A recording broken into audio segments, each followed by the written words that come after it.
आई नमस्ते। आज हम बहुत सारे शब्दों के अर्थ जानेंगे, यानी हम उनकी परिभाषाएं देखने वाले हैं, जो कि आप ये टॉपिक देख के समझ ही चुके होंगे। ये हमारा टॉपिक है रसाला का।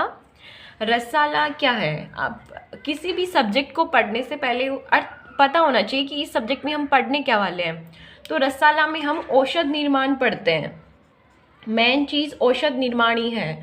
अगर आपके मन में ये सवाल हो कि अगर हम पुट, यंत्र, ये सब भी तो पढ़ते हैं, तो ये सब इनडायरेक्टली यहीं तो यूज़ हो रहे हैं। मान लो किसी डिजीज़ में पारद का यूज़ हो रहा है, गंधक का यूज़ हो रहा है, अबरक का यूज़ हो रहा है, कोई भी मेडिसिन मान लो, कुछ भी मान लो, ये सब है तो औषध द्रव्य ही। इन सब से कोई एक औषधि बनेगी जाके, फिर वो किसी रोग में काम आएगी। तो हम इनको डायरेक्ट थोड़ी ना यूज़ कर सकते हैं। अब मान लो नीम काम आ रहे हैं, नीम एंड हल्दी काम आ रही है, किसी स्किन डिजीज़ में काम आ रही है, ठीक है, स्किन की एलर्जी ठीक करेगी। तो हम क्या नीम की पत्तियों को डायरेक्ट ऐसे करेंगे? हल्दी जैसी पाउडर जैसी है या हल्दी जैसे आती हैं वैसे की वैसे रख देंगे? नहीं, उनको दूसरी चीज़ों में बनाया जाता है। जैसे हल्दी का पाउडर बनाया जाएगा, उसका लेप बनाया जाएगा, नीम का रस निकाला जाएगा। वैसे ही है कि इन सब का शोधन भी ज़रूरत है, मारण भी ज़रूरी है, बहुत सारी विषैली चीज़ें भी यूज़ की जाती है। तो उनको डायरेक्ट हम यूज़ नहीं कर सकते। उनका शोधन होता है, मारण होता है, वो पुट यंत्रों के द्वारा ही तो होता है। तो वो इनडायरेक्ट औषध निर्माण में ही काम आ रहा है। इसलिए औषध, मेन चीज़ औषध निर्माण ही है रसाला में, ये हम बोल सकते हैं। तो औषध निर्माण के लिए हम आज बहुत सारे शब्दों की परिभाषाएं देखने वाले हैं। उन शब्दों का अर्थ जाने बगैर, उन शब्दों की परिभाषाएं जाने बगैर हम औषधि निर्माण नहीं कर सकते। इसलिए हम आज थोड़ा जनरल नॉलेज देखने वाले हैं। शब्दों की परिभाषाएं पढ़ने से पहले हम कुछ जनरल पॉइंट देखेंगे, जो कि हमें औषधि कैसे यूज़ करनी है उसमें हेल्प करेगा, ठीक है। हमारा फर्स्ट पॉइंट क्या है? फर्स्ट पॉइंट हमें ये बताता है कि औषधि निर्माण के लिए, जैसे कि को खांसी हो रखी है, हम खांसी के लिए कोई काढ़ा बना रहे हैं, तो काढ़ा हमारी क्या हो गई? औषधि हो गई, ठीक है। तो काढ़े के लिए हमें चाहिए पानी,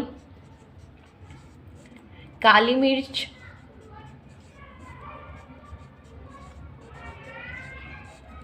और इसमें डाल देंगे सौंठ, ठीक है, अदरक। हम एक काढ़ा बना रहे हैं, लौंग, ये सब हम इससे काढ़ा बना रहे हैं, जो कि हमारी खांसी के लिए यूज़फुल है। यानी ये काढ़ा इसके लिए औषधि हो गई, और ये औषध द्रव्य इस औषधि को बनाने में काम आ रहे हैं। एक सिंपल एग्जाम्पल के रूप में आप इसे समझ लीजिए।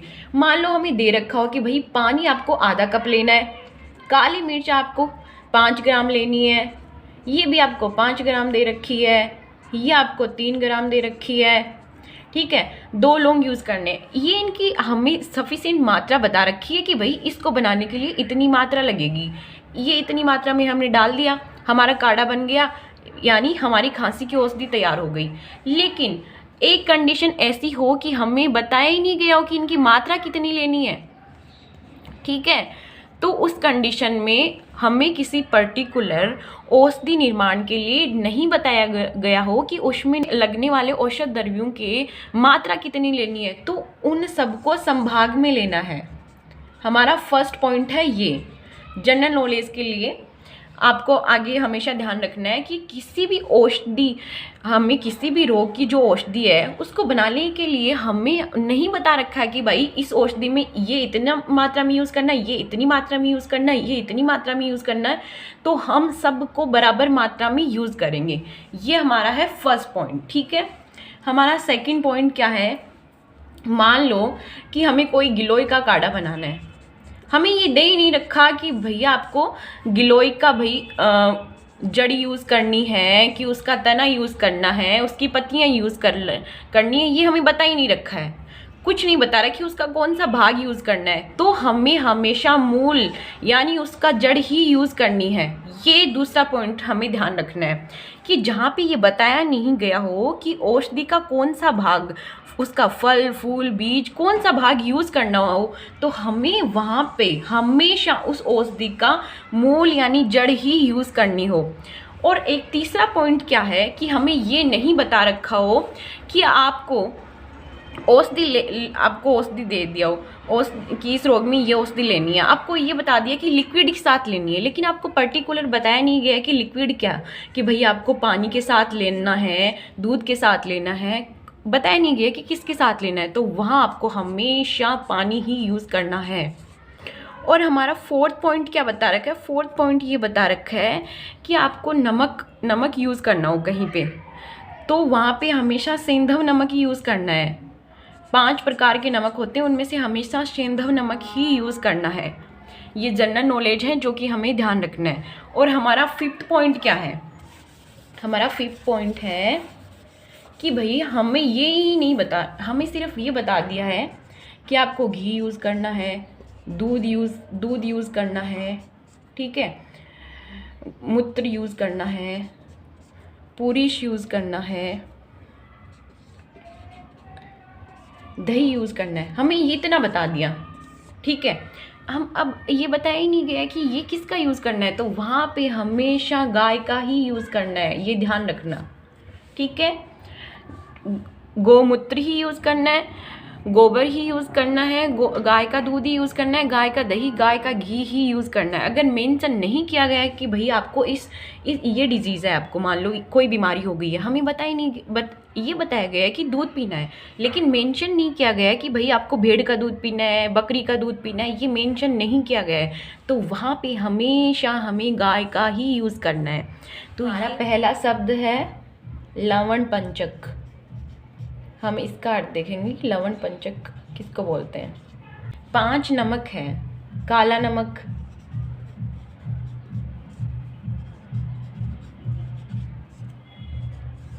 सेंधव नमक।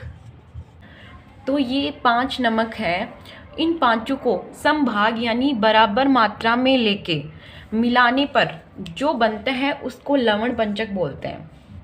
हमारा फर्स्ट शब्द है लवण पंचक कि काला नमक, सेंधव नमक, विड नमक, औद्भिद नमक और सामुद्र नमक, ये हमारे 5 नमक है। इनको संभाग में लेकर मिलाने से पंच लवण कहलाता है, ठीक है। हमारा अगला शब्द है मधुर तरिये। इसको ऐसे भी लिख सकते हैं और ये भी लगा सकते हैं, ठीक है। लास्ट में तरे आ रहा है, इसका मतलब सिंपल सी है कि हम 3 चीज़ों के बारे में बात करेंगे, ठीक है। 3 चीज़ें कौन कौन सी हैं, गुड़, घी और शहद। अगर हम किसी औषध द्रव्य में इन तीनों चीज़ों का यूज समान मात्रा में एक साथ कर रहे हैं तो वहाँ पे हम इनको साथ में मधुर तरिये बोल सकते हैं। यानी हम अलग अलग मेंशन नहीं करेंगे कि गुड़ डाला, घी डाला, शहद डाला है, नहीं, हमने ये मेंशन करेंगे कि मधुर तरिये का यूज़ हुआ है, ठीक है। इसके बाद आता है पंचगव्य। पंचगव्य में 5 चीज़ें यूज होगी, घी, दूध, दही और मूत्र और गोबर रस। पंचगव्य में ये 5 चीज़ें आएंगी जो कि गाय की यूज़ करेंगे। गव्य लिखा हुआ ना, गाय का घी, गाय का दूध, गाय का दही, गाय का मूत्र, गाय का गोबर रस। ये पांचों अगर समभाग में लेकर किसी औषध निर्माण में अगर ये 5 चीज़ें समभाग में लेके समान मात्रा में, समभाग का मतलब इन सब की समान मात्रा यूज़ हो रही है, तो वहाँ पे हम पंचगव्य वर्ड का यूज़ करेंगे, ठीक है। इसके आगे का शब्द है द्रावक गण। द्रावक गण में 6 चीज़ें होंगी, 3 तो मधुर तरिये याद रखना आप, घी, गुड़, शहद एज इट इज। और इसके अलावा 3 चीज़ें कौन कौन सी होंगी, वो होंगी गुंजा,